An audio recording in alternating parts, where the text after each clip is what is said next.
Let's talk more about the president's trip and the other news of the day. Kellyanne Conway, as counselor to the president, joins us here on the North Lawn. Kellyanne, thanks for coming out. Thank you, Brett. First, on the president's trip, why did he feel compelled to go? Obviously, the mayor of Pittsburgh expressed his thoughts.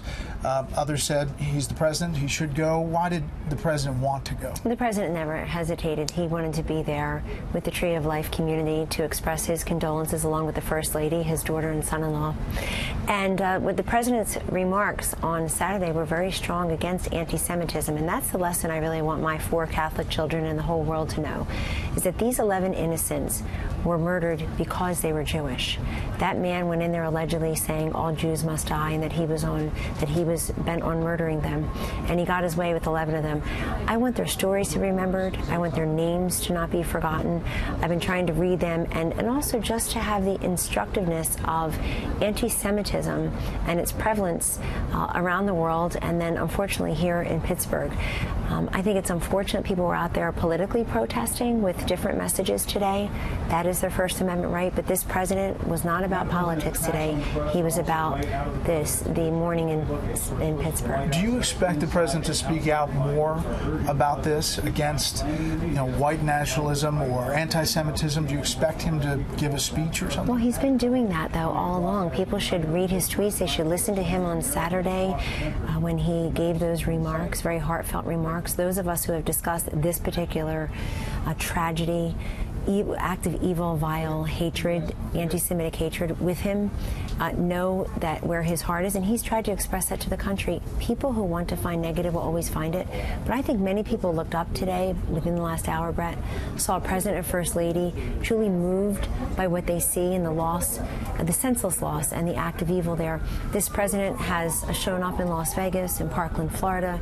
He's been there for natural disasters that have struck different states and the territories, and so for him, this is more of a natural place for him to be than people give him credit for. All right, the other issue today is that he told Axios that he wants to possibly sign an executive order to change birthright citizenship.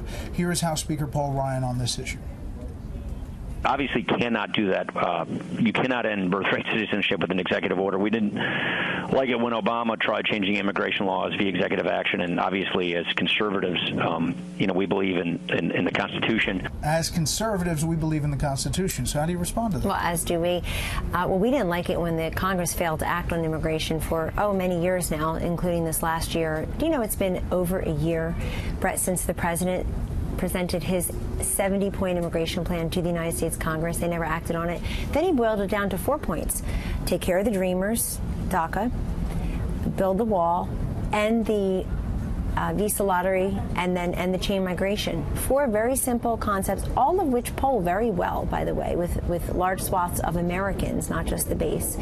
And yet, Congress never acted.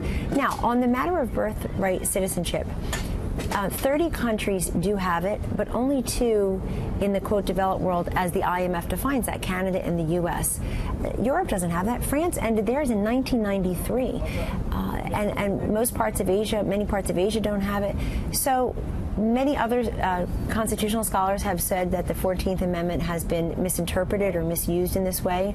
There's no question that there have been news reports about, for some, birth tourism, where women pay a lot of money, maybe money that they really don't have, to make sure that their children are born here. So the idea that this isn't happening, the idea that it isn't going on in the thousands, the idea that it's not unique to the U.S. and to Canada and the developed world, it's just false. So what do you say to the people who look at this and we're 1 week from Election Day and say, come on, this is just about turning the page, stirring the pot, getting people fired up? Well, the president's out there, as you know. He's in Pittsburgh today to express his condolences for this vile anti-Semitic act, but he also, on all the other days, he's out there campaigning for candidates who he says will help support his agenda. And what does he talk about out in the stump? Many things. He talks about a free market health care. He talks about the tax cuts. He talks about deregulation. He talks about the fact that he has tried to meet with Kim Jong-un to get denuclearization of the Korean Peninsula, which helps everyone, and that the remains of those fallen in Korea are now back on American soil, being respected and buried by their families finally. illegally. We have detainees and hostages that are coming back home. And he talks about immigration, but he talks about immigration in many ways. He talks about border security as national security. He talks about coming to this country legally or through a legal port of entry. There are 26 of them. Do you know just last year we had 38,000, we processed 38,000 claims of credible fear. That's a record. DHS said over 500,000 people tried to cross over illegally last year. We have an uptick in the number of children being smuggled. We have an uptick in the number of assaults that are happening. That's not everybody. That's not most people. But why are we turning a blind eye? Why are all those Democrats silent? They all signed on to the Feinstein plan that basically just looks the other way. Border security is national security, and this president has talked about it for many years. It helped him get elected.